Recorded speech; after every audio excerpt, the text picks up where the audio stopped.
Hello guys, this is Steno for All YouTube channel. Here we provide you Hindi or English shorthand dictations at different speed. Today I am going to provide you English dictation at this. Get ready for 160 word per minute shorthand dictation.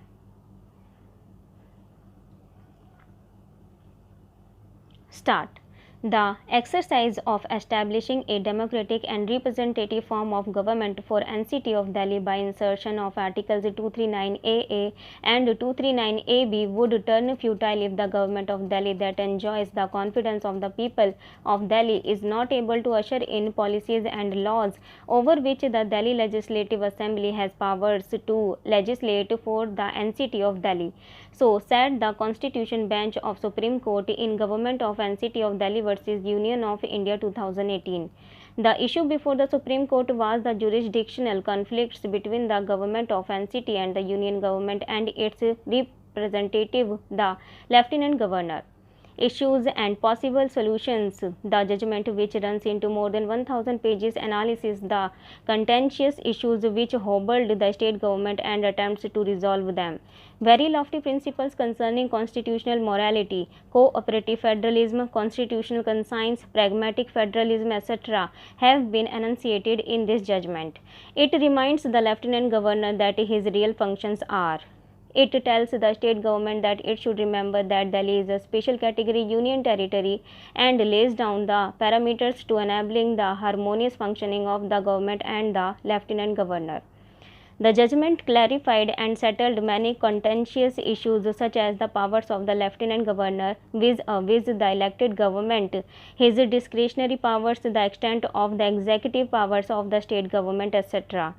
On the face of it, it did not very clearly delineate the issues in respect of which the Lieutenant Governor can refer a decision taken by the Council of Ministers to the President in the event of a difference of opinion between the Lieutenant Governor and the state government.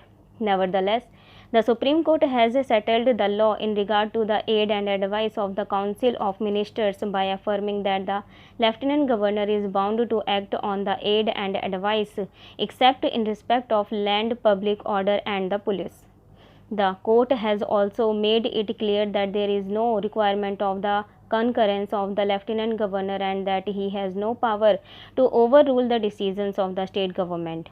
However, there is a catch here in the operationalization of Article 239AA4 proviso, which says that in the case of a difference of opinion between the Lieutenant Governor and his ministers on any matter, the Lieutenant Governor shall refer it to the President for decision and act according to that decision. In the meantime, if the Lieutenant Governor thinks that the matter is urgent, he can take immediate action on his own. So ultimately things are back to square one. If a Lieutenant Governor, for example, wants to frustrate the efforts of the government, he can declare that there is a difference of opinion on any issue decided by the elected government and refer it to the President, which in reality means the Union Home Ministry. The Lieutenant Governor being its representative, it is easier for him to secure a decision in his favor. The state government will be totally helpless in such a situation. Delhi riot cases. The recent appointment of prosecutors for conducting the Delhi riot cases in the High Court is a case in point. As per the High Court and the Supreme Court, the appointment of prosecutors is exclusively within the purview of the state government. When the government decided to appoint them, the Lieutenant Governor referred it under proviso to Article 239AA4 to the President, stating that there is a difference of opinion between him and the government over this matter. In the meantime, the Lieutenant Governor appointed all the prosecutors whose names were submitted by the Delhi police, and thus the state government's list was rejected. This episode clearly points to the fault lines which still exist in the power equations in the capital's administrative structure. The key question is whether the Lieutenant Governor can refer a routine administrative matter such as the appointment of prosecutors to the President. A close reading of the Supreme Court judgment in the NCT Delhi case Supra would reveal that he cannot. Just like a look at what the Supreme Court says, the words any matter employed in the proviso to Article 239 AA4 cannot be inferred to mean every matter. The power of the Lieutenant Governor under the said proviso represents the exception and not the general rule, which has to be exercised in exceptional circumstances by the Lieutenant Governor.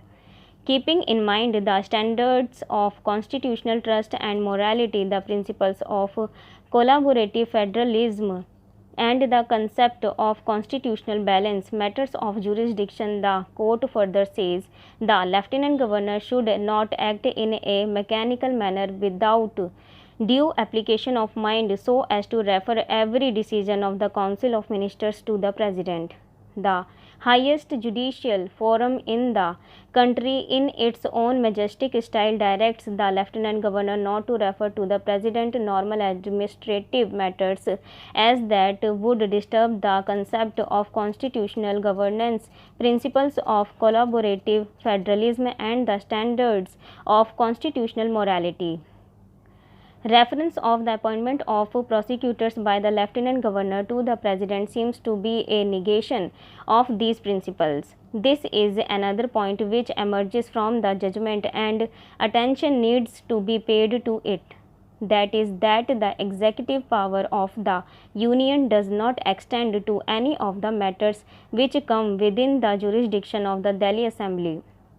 Parliament can legislate for Delhi on any matter in the state list and the concurrent list, but the executive power in relation to Delhi, except the police, land and police orders, vests only in the state government headed by the Chief Minister.